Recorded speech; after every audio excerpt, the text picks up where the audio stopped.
Hi guys, I wanted to speak to you about my Lily Mulberry and why I sold it. I will show you a picture of it on my phone because I sold it on eBay and I've only got a picture of it on my phone just now. And that is the Lily and the small, which is between the mini and the normal size. I bought it in the taupe colour, which I normally do never go for.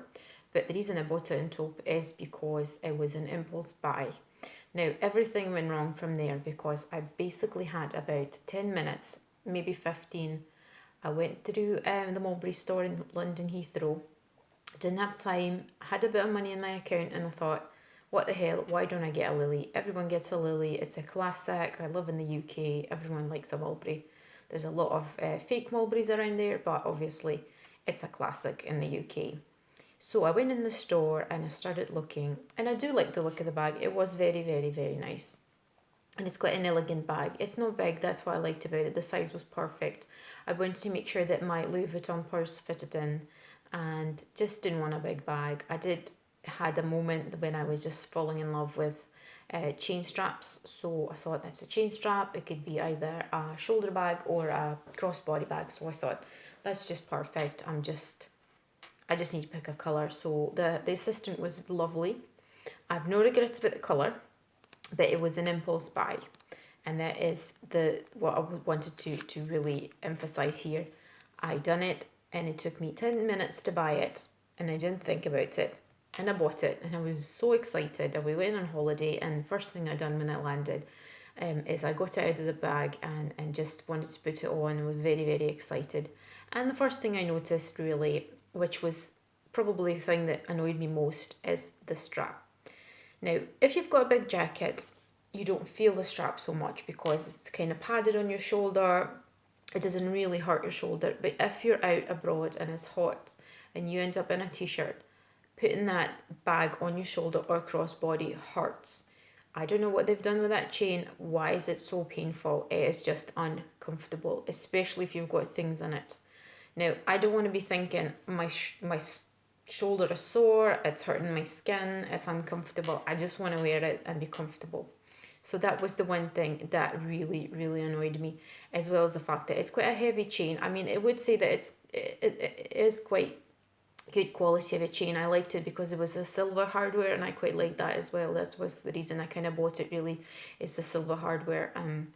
But again, it was so uncomfortable, so I just thought, oh my god, what did I do?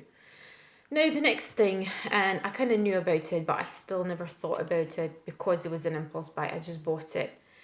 Basically, from the first minute as you start using the bag, you just can't avoid scratching the lock. Now, I knew about it. I knew that Mulberry's got an issue with those scratches, but the more you use the bag, the more you scratch it, and it just drove me nuts because I thought I don't want it to look terrible after a few months. It's a brand new bag. I'm very careful. I can't be thinking about it. It's in at the back of my mind and I don't want to be thinking about it. So that was another thing that was kind of getting in the way. But I would think for me, apart from the strap being uncomfortable, the other bit that was uncomfortable is the flap. So that means you've got to lift it, then you've got to look inside the bag and got to put it back. Now, because I'm quite an obsessive person, I have to lock it as well. So every time I need to get in the bag, I've got to unlock the lock, get in the bag, lift the flap, get my stuff, put it back, lock it again. And I mean, if my phone is in the bag and I reach for it 100 times a day, I had to do it 100 times a day. So it really drove me nuts, just the thought of getting in the bag. I couldn't get my hand in just like that. I had to get the flap open. So those are kind of the three main things that really annoyed me. Another thing that I was thinking about was just from research really after I bought it, which I should have done before I bought the bag, but again, it was an impulse buy and I never did. So after buying the bag, went on Instagram, went on YouTube, started exploring, what is the Mulberry Lily, what's so special about it.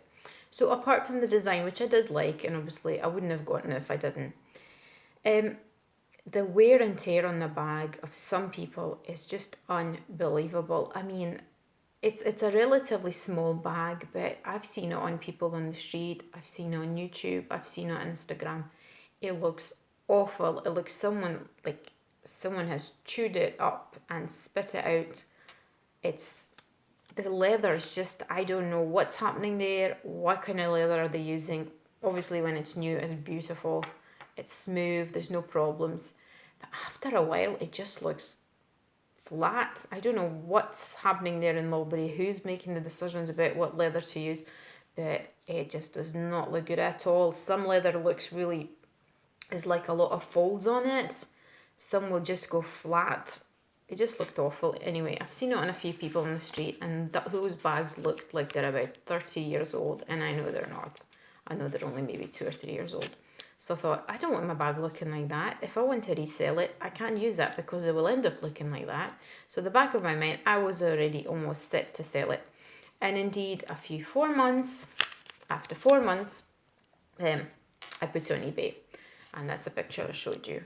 It took me a while. It didn't work out because at the time someone was selling exactly the same bag in exactly the same condition, which was almost perfect.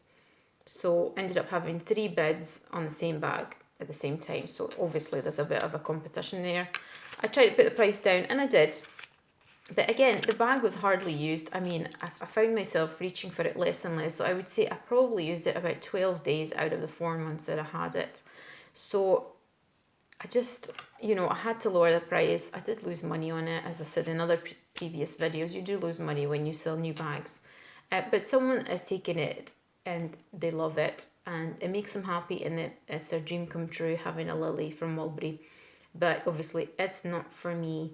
And I just thought it'll be quite beneficial for people thinking of buying the bag is to consider those things. So it would be the strap, whether you live in a hot or cold country. If you live in a cold country, you've got your jacket on most of the year, which happens to be in the UK.